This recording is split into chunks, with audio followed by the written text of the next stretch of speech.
Hey, my Travel Wins podcast. I'm lucky to have Cheryl Rogers-Barnett. How are you today, Cheryl? I'm doing great. How are you doing, Pete? Having a wonderful day, actually. Thank you so much for your time. And I know you're not traveling quite as much, but as the author of two wonderful books, the Cowboy Princess and Cowboy Princess Rides Again, I know you travel via RV, so I was really excited to talk to you about RV travel and what that's like. Well, we really enjoy it. In the beginning, when I first went to work for my dad's museum, we rented different units to see what we liked and what size we needed. And I was also the marshal of a group of riders that we rode in the Rose Parade. Okay. 8 years. And so our RV became the dressing room for the ladies. So makes perfect sense. Exactly. So we had requirements that maybe not everybody, would have. We needed a little bigger dressing area and more closet space. Anyway, we ended up buying a Winnie, and the first year we put like 45,000 miles on it. That's a Winnebago for all you listeners that don't know what a Winnie is. Yes, a Winnebago Journey is what we bought.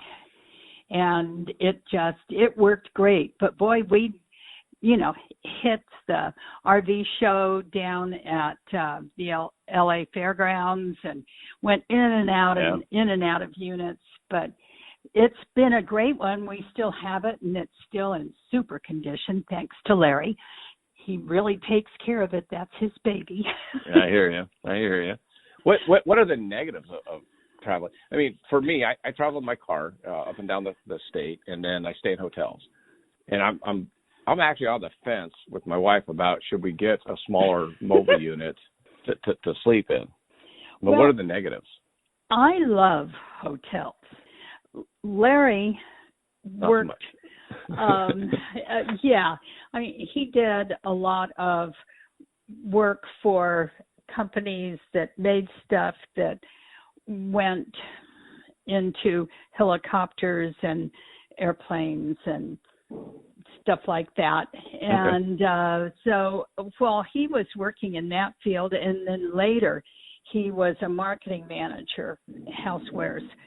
And he lived in hotels for a number of years. Yeah. So he had more than enough of that. I hear you. And I must say it's nice that we can, pack everything usually at our leisure and know that we've got the clothes that we need and everything else. And we've got 2 cats, so they go with us. And that part is nice, but I still like having somebody else fix breakfast in the morning. I mean, I don't mind that at all, but yeah.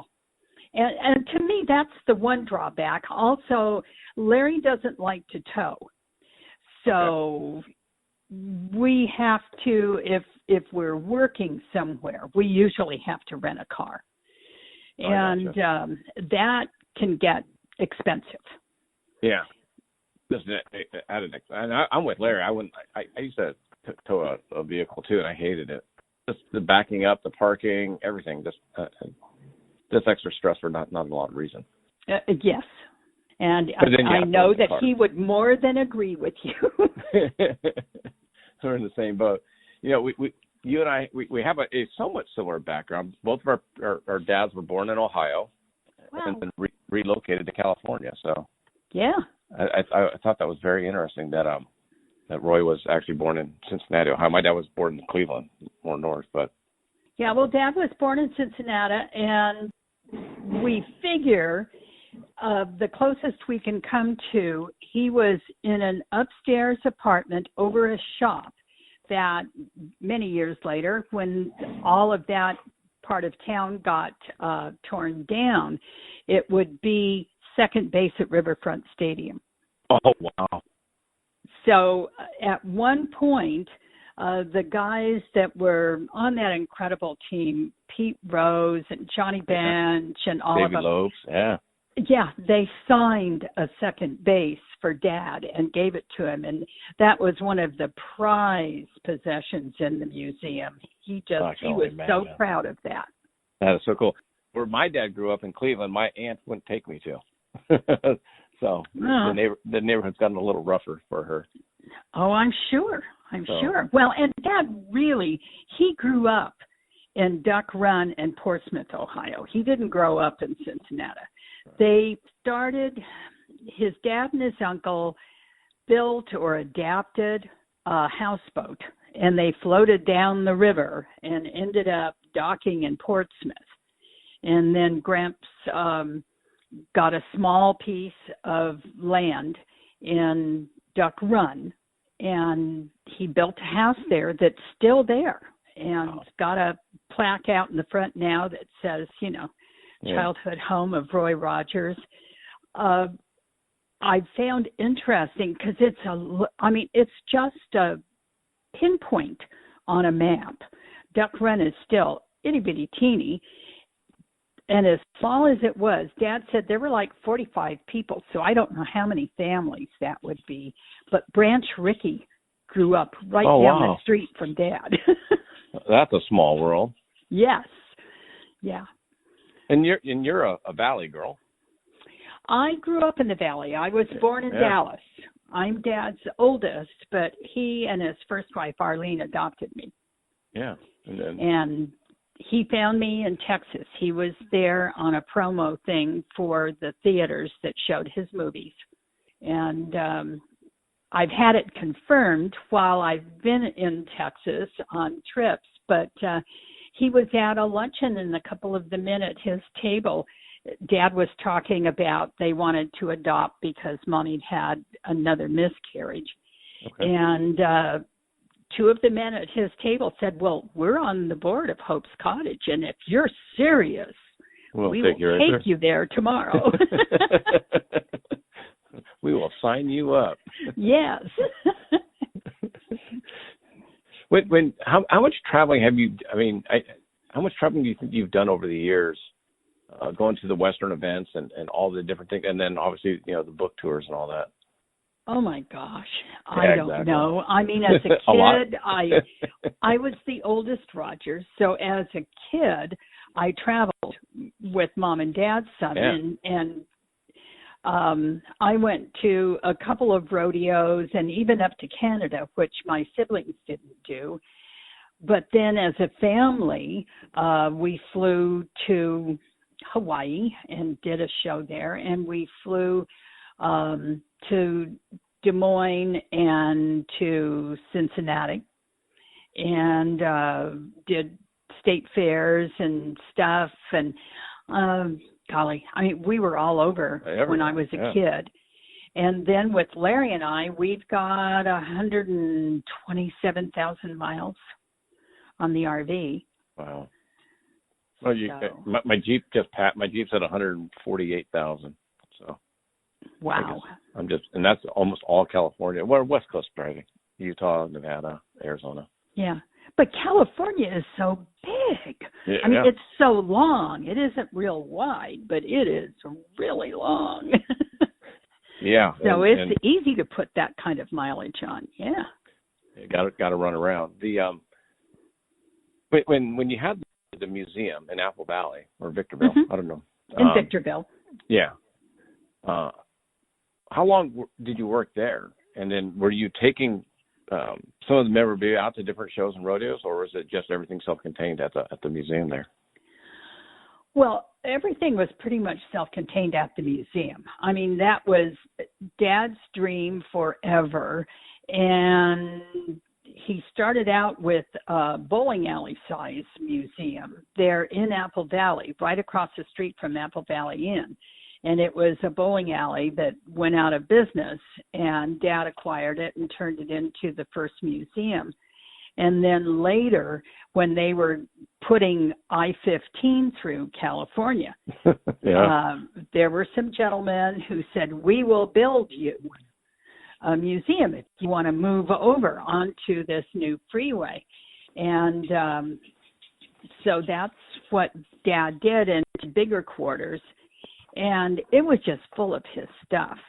Now, I ran the museum, I think, for like 3 years, and then Mom had a stroke, and she needed a lot more help, and I'm the oldest daughter. Yeah. So my brother Dusty, who built houses, he came in and ran the museum, and I did the education program for the museum, and Larry and I would occasionally go off and do booths at different Western events around the country. So we were doing that, and we didn't so much take stuff out of the museum, but at that time there were a lot of licensed items that had Dad or Trigger or Mom or Buttermilk or whatever. I mean, there were lunch boxes, and Breyer had the horses out, and there was a lot of licensed items. And so we would take that with us when we would do a booth, and of course brochures and stuff like that for the museum. And that's how I ended up the first couple of times that we went to the NFR. It was for the museum. And we had a great time. That's one of my big regrets is I used to, 25 years ago, I was in the construction industry, and we worked on some homes right off Roy Rogers right there in Victorville. Oh. And I kept going, God, someday I got to stop into that museum and check it out. Uh-huh. And I just never did. And it's one of those things.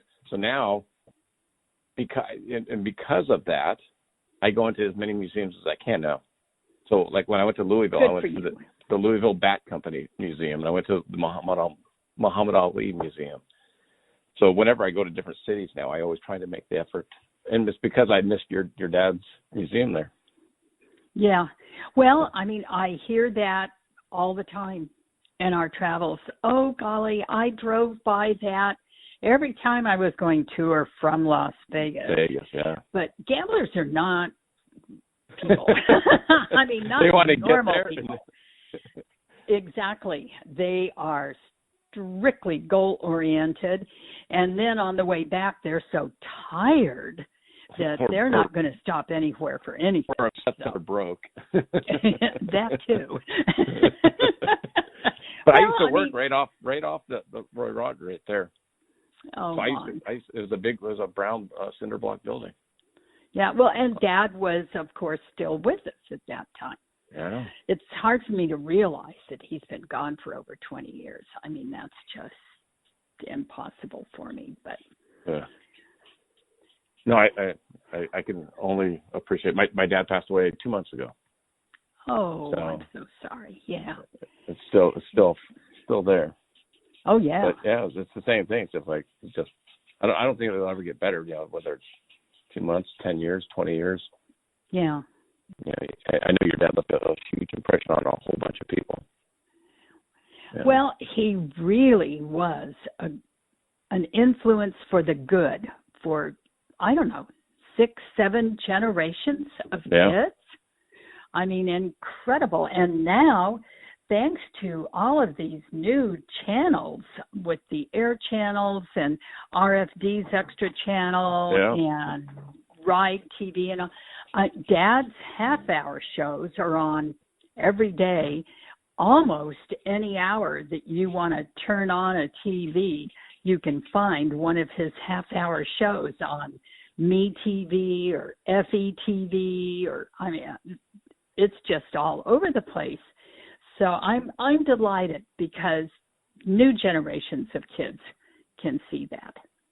Well, and they do. I can tell you that for a fact because I know. I mean, I work with a lot of the younger generation at the rodeos and all that. And you say Roy Rogers, and they know the name. It's just and Dale Evans and even Trigger. So I mean, it's just part of the culture. Well, that's super. I'm so glad. I have a question for you. When your dad filmed "This Is Your Life," it was a surprise to him because he thought he was going to do his pastor. Right. Well, actually, it was the pastor that married he and Mom and the former governor of Oklahoma, Reverend Alexander. And yeah, Mom and Dad, neither one had ever belonged to his church, but Dad had known him for years, and they were good friends. But yeah, Dad wanted to be out of Hollywood. You know, at that time, the studios pretty much controlled the life of the actors. The stars, everybody that was under contract to them.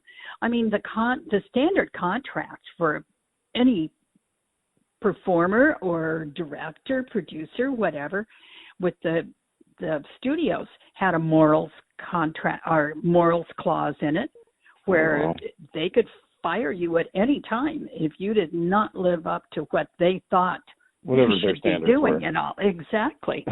And you know, you could not bring any kind of disgrace to the studio.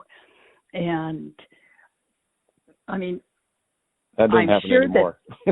Yeah, Hollywood was probably as wild then as it is now, but the studios controlled all of the movie magazines that were out, the fan magazines and all. The studios had control over them. So they didn't really print anything that the studios didn't want printed, unless it was a really big scandal. But they did. The studios had the upper hand, and they controlled everything. I mean, poor Dad. He was part of the Sons of the Pioneers. Right. And in fact, he and Tim Spencer and Bob Nolan founded the Sons of the Pioneers. And he was a singer-musician who had never dreamed of being an actor. I mean, that just wasn't anything that he ever considered. And so as part of the Sons of the Pioneers, he appeared in a Gene Autry film that was made there at Republic Studios. And they offered Dad a contract at $75 a week. Now, when he and the boys, as he and Mom always referred to the Sons of the Pioneers, they were always the boys. When he and the boys were making radio appearances, I mean, they would get like $5 for a radio show. Which it's hard to relate, but that wasn't too bad, but it wasn't obviously. Exactly. And so consequently, they were doing radio shows under 2 or 3 different group names at the same time on different radio stations. And so the fact that they were going to pay him $75 a week every week, I mean, he just could not believe his good fortune. It's consistent money. Exactly. So Gene got into a dispute with the studio over something that he didn't want to do, or they weren't offering him enough money or something or other. And it wasn't the first time it had happened, and it wasn't the last. But anyway, they got into a dispute. So the studio decided to cast someone else as a star of a film that had been written for Gene. And Dad ended up, I mean, long story, but it was just a stroke of luck. He snuck onto the lot. Gene's producer recognized Dad because of having worked in Gene's film, and he asked Dad if he had a guitar with him. He said, "We hadn't even thought of trying you. Come over to the stage, sing a song." And Dad did that, and they said, "Okay, well, we've already got you under contract for $75 a week instead of the thousands of dollars that all the other stars were making. And so how would you like to be a star?" And for $75 a week. Yeah. Don't you love it? Anyway, Dad was an instant success. The movie was up for the best B Western of the year, and it got it. And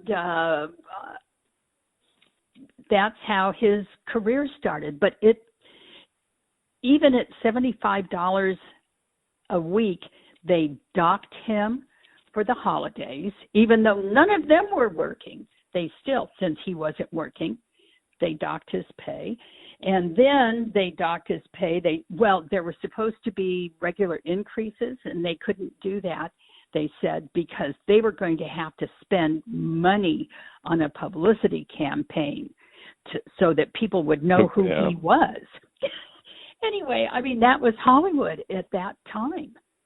And luckily, he was extremely talented and very athletic and really good looking. And a hard worker. Oh, he was too. And then he had the good luck. The first horse that he rode was Trigger, who he bought, and paid $2,500 for Trigger over time. That's a lot of money. He made time payment.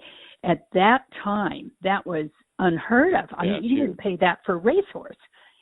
And but Dad, I think, realized, and anyway, that's how it came about. Wow. For you, what was it like? Obviously, were you gung ho on the travel and him being gone and all that, or was it just how you grew up and that's just the way it was? Well, a little bit of both. I mean, I loved traveling with them, and I really enjoyed performing with them. I thought that was a blast because I didn't do it all the time. I mean, it wasn't work. We did it during vacations, and it was something to do out of the ordinary. I'm, as you may be able to tell, I'm an extrovert. My sister Linda Lou and my brother Dusty were both extremely introverted. And as little kids, it was really painful for them. Now, Dusty overcame it, over the years, and now he performs. But for Linda Lou, I mean, she's still the same. And yet she has a beautiful voice. She's a fine pianist. She married a guy who became a minister. So she was the church pianist and soloist, and that worked for her. But a little tiny itty bitty church, and she knew everybody. And, that worked for her. But it was very difficult for both of them as kids. Okay. And not so much for you. No, I thought it was cool. I enjoyed it. You're like, yes, please. I'm curious about the books. When you wrote them, you went out on tour, I would assume. Are you still doing that, or do you have another book coming up in the works? Or well, I still do some travel with the books. The first one came out in 2003, and that's when we bought the RV. And so, as I say, we put on 45,000 plus miles that year. Yeah. We went to the East Coast twice. And then I was, let's see, no, we were no longer really traveling for the museum. The museum, Dusty had already closed it when I started doing that. But there was still a lot of Roy Rogers merchandise and all out there. The first book I wrote was how I saw growing up in the family. And I have to tell you that in the preface, I put that with the 7 of us who were still alive at that point, each of us would have written a different book about growing up in the family. Dusty'd already written one, and my sisters, who are close to me in age, and he's my kid brother, but Linda Lou and Mimi and I read the book, and we said, where did he grow up? because, none of it sounded like the things that we remembered or how we remembered certain events in the family. But then we got to talking with each other, and we didn't remember things the same way. So Cowboy Princess is how I saw growing up in the family. And I didn't put a lot about Mom and Dad's career in there because I thought everybody knew. So as I was out promoting the book, and as people bought the book, read it, and then Larry and I would go back to Festival of the West or something like that, they would say, well, what happened with this, and what about that, and how did your dad get here or your mom get there? So I wrote the second book, and that tells more about their careers and just about all kinds of stuff. Being the eldest daughter, I was in charge of helping them their last several years, and so their doctor wanted Larry and I to write a book about taking care of aging parents, because Larry became Dad's driver when Dad lost his license. And I know the feeling. Yeah. And I didn't feel qualified to do that, and neither did Larry, because we're not healthcare professionals. And I had crews for each of them 24/7 that I ran with actual nursing care and all, because they had both had heart problems for years. And anyway, when I did the second book, I told their doctor, Dr. Dale Isaiah from Loma Linda, I told him, I said, I will write a chapter about taking care of your parents if you write a chapter so that people actually get some factual information. Well, yeah, they get first-hand perspective and then the actual. Exactly. Nice. So we did that, and that's in there, and it tickled me when it came out. And Amazon did a review on it, and they put it's one that if you go to look for elder care, my book would come up. I thought that was hysterical. I also am one of 3 writers on the All-American Cowboy Grill Cookbook, and it's out there in print, and Barnes & Noble, I think, is still carrying it, and I don't know what other stores, but it's a great cookbook, and people seem to really love it, and I use it all the time. Now, I know you've been with Larry for a day or two. Yeah, about 40 years. Yeah, and we went to high school with each other. And we even had a couple of dates in high school. And then we both had practice marriages. Mine lasted for like 21 years. And then we were both out of those marriages, and we went to a reunion and got back together at a school reunion. It's so funny. Awesome. Yeah. That's awesome. I'm on my second as well. But does he appreciate, being married to the oldest daughter, or is it just something? I mean, that I always think about. It's like you grew up in it, so I mean, you never knew any different, or has he kind of stepped into being the son-in-law of Roy Rogers and Dale Evans? Well, he knew them when we were kids. Yeah. But being part of the families, I would think, is different than. Oh yeah, it definitely is. It was definitely different being Dad's driver. Yeah. I have to say, I mean, no way was Dad going to give up his driver's license, even though he was almost blind in one eye. He had something happen. He had a piece of plaque land behind his eye, and it shut off the blood supply. And evidently it is one of the first symptoms that you're going to have a major stroke, They call it the drawn blind syndrome.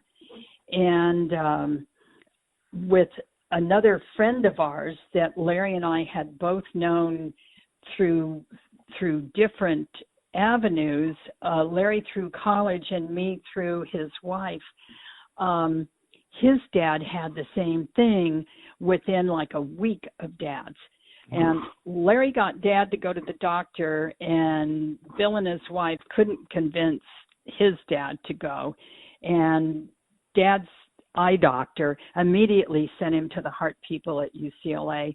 And with Bill's dad, he passed away a week later. He had a massive stroke and went.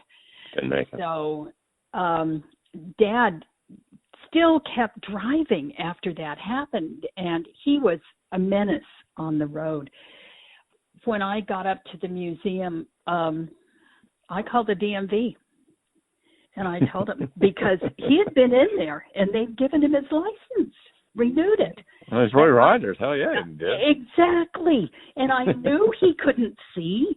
In fact, he pulled out. He had Mom and their neighbor, Fred, in the car with him, and he pulled out in front of a semi.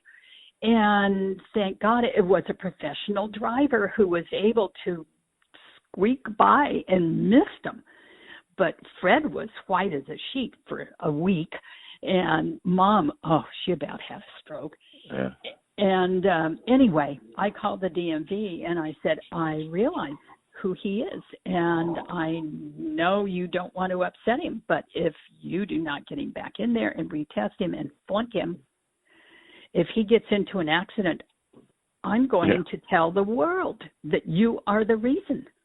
And everybody can sue you instead of the family. Exactly. So they called him back in, and he flunked everything. In fact, the guy in the parking lot, the instructor had to take the wheel away from him because he pulled out in front of somebody. So, I mean, I know the exact feeling. My dad got into my dad ended up passed away with conditions of Alzheimer's. But so he had two accidents, and then he drove off a ravine, and so that's when the Arizona Highway Patrol said, "You're done." You know. So when I went and saw him in the hospital, I'm like, "Hey, good news and bad news." He goes, "What's the bad news?" I go, "Well, let me give you the good news. You're never going to have to worry about going to the DMV again. The bad news is you're never going to drive again. They take your license away from you this time." Yeah. Well, I just, I've had so many people ask me after they read my book, because I do tell about it in there. But, you know, I felt that I had a responsibility to everybody else that was on the road. Because Dad was the luckiest guy in the world. I figured he wasn't going to kill himself, but he could sure as heck kill somebody else. And there was just no way. So I think my brother was upset with me, and so was one of my sisters. But I said, you know, it had to be done. Yeah. It's too dangerous. I'm completely with you on that one. Because that was my dad raced cars when he was younger, and raced motorcycles in the desert in Arizona. Oh, so did Dad. Yeah. Yeah, and it was just, so he was a gearhead his whole life. Yeah. So taking his, he had a Corvette up until I think he was 68 when he got rid of that. So for him not being able to drive was tough, but hey, thank God he didn't hurt anybody, but. You got to do it. Yeah, well, Dad had a motorcycle up until he died, and then it ended up getting put in the museum. But he always, just anything that moved, he loved, and he raced everything. He even had a motorized bicycle.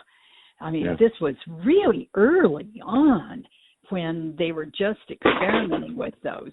He had a motorized bicycle that he terrorized the neighborhood in Chatsworth. But he loved anything that moved. The faster it went, the better. He liked it, and he raced horses and dogs and pigeons. And, he was quite a character. And how much has that rubbed off on you? No. Well, I've got to say, I mean, I have had a tendency of having a lead foot, but no, I do not do motorcycles or any of that stuff. No. I'm an extremely klutzy person. And the one time my kids were little and we went out to Jabo Canyon and we had a couple of mini bikes and couple of other families with us. So there were a lot of mini bikes and motorcycles and all. And the kids just browbeat me into getting on one of the mini bikes, and I rode right through a cactus, and I've never been on another one since. So. See, and that's why my dad I was born in Phoenix, and my dad used to race enduro bikes, the ones that would go off-road and on the streets. And my dad would come home with glass shards and cactus in his skin. And my mom would have to pick them out because he'd crashed or whatever. And so my mom's like, you will never ride a motorcycle as long as I'm alive. And I'm like, okay. So I have, but I don't. I was not allowed to get one until I was out of her house. Well, my boys, I had no problem with them riding dirt bikes. Yeah. But I was so against street bikes. I mean, a motorcycle gets into a disagreement with any other vehicle on the road, and whoever's on the motorcycle loses. And that just scared me to death. But there's no winning. Yeah. You know, with everything that's coming up, do you hope to travel more, or is it just as it comes? Just as it comes. I mean, okay. I'm almost 80, so we're really slowing down. And so many of the Western festivals that were big and wonderful, like Festival of the West that was in Scottsdale every year, that was a great event. So many of them are no longer, which is really a shame because that is our heritage. And I hate seeing that happen. We try and go to Texas at least every other year. I love Red Steagall and his gathering in the stockyards in Fort Worth. Yeah. That happens, the end of October every year. And that is still a great event. So for your travelers out there who are listening, if you can, try and catch any part of that because they do a long trail ride. They're out for like a week before they get to the stockyards. And it's a super event, and he is a national treasure, not just Texas, but he's a wonderful man. So that's a really great event. And then Oklahoma still has some events. And, of course, they've got the Hall of Fame up there, which Larry and I love. The Hall of Fame's nice there. So we try and do that like every other year now. Do they still, I'm sure they still do events at the Gene Autry Museum here. Oh, they have a lot of things, but not Western events all that often. Okay. Now, a friend of ours, Rob Word, does, he's got a great website, and it's Word on Westerns, and he does his interviews and his programs at the Autry. So that does happen there. But they're really more of county museum almost. They have a lot of traveling exhibits and all in there. So they do a lot of stuff besides Westerns. And they really don't, as far as I know, hold that many Western events there. They do a lot of other things. I got you. And other than Rob's program, I don't know of any regular program that they have there. I have one last question for you, if you'll indulge me. Sure. And this is on a personal level. You had your own show, the Along the Trail Talk Show. Yeah. What is your advice for people that are interviewing others? Do your homework. And I really try and look up stuff. And then generally right before I talk to somebody, I will ask them what they want to emphasize or to plug, if they've got something they want to plug. And I've got my books, of course, and then I've got a DVD that Larry and I put out, a DVD set that is only available on my website. My books are available on Amazon and other places, but the DVD set has a documentary on my dad and a documentary on Mom, and then two of my favorites of their movies. So the Lights of the Old Santa Fe and Sunset in El Dorado. Right. And they're both really good movies, beautiful music in both of them. And that was one of the things that I loved about their movies. They had great, great music, and their voices were so wonderful together. Just smooth. Yeah, exactly. Anyway, I hope that your listeners and all will go to my website, to CherylRogers.com. And that's where I've got the interviews, and we're still posting new interviews on there. Yeah. And I've been watching them. Barry Corbin, who you interviewed, in our corporate office in Denver, we still have, he used to be one of our endorsees, somebody we sponsored, and he wore our clothes, our Roper clothes. Mm-hmm. And so we have all the advertisements of Kenny Rogers in the late 70s, early 80s, but Barry Corbin was one of them. So when I saw that you interviewed him, I'm like, oh, man, okay. It all ties back together. Yeah, he's just the nicest man, and he likes my books, which is, I mean, that's really nice. I'm sorry, somebody's trying to come through. I don't need to talk to them, but maybe they'll go away quickly. Anyway, I'll make sure to put your website on my website and all the links on my social media so they can just click right over to you and read your bio, go to the store, see what you have going on. Super. Well, what I'm trying to do, and I'm working with a friend of ours who lives here in St. George, and I'm trying to get my books done into ebooks now. Oh, nice. Because they haven't been available in that medium, and so we're trying to convert them over. But as you know, when you've got pictures in a book, it's a little more difficult to convert them into ebooks. But that's what I'm working on doing at the moment.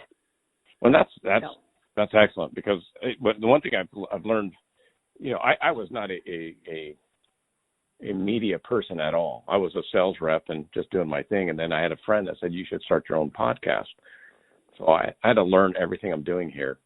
And it's just like you said, it's some people read, some people are audio, so I think if you can get the books out on audio, because there are a lot of people like me that would drive, and I'd love to listen to the book. Well, I did that with my first book. I went to Texas and recorded it there. And the guy that owned the studio and that I recorded it for, he had Parkinson's, and he went downhill so rapidly right after we finished the recording. They hadn't produced any yet, but, I had done it, and they had finished editing it, and they were ready to produce it. And all of a sudden, he was gone, and the company was gone, and it never happened, and I could never get a hold of the transcripts or anything. It just, I was so sad because it came out great.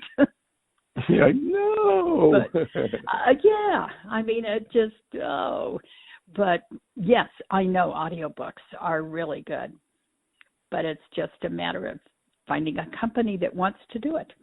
Yep, time and money. So, yes. Like I said, I really appreciate it. And if you ever get a chance to come down to NFR, I'd love to meet you in person. So I'm there every year. Okay. I don't think I'll be doing it this year, but maybe next. We were there last year. So, we've got friends that come in from Australia every year for NFR. And we try and get with them at least every other year.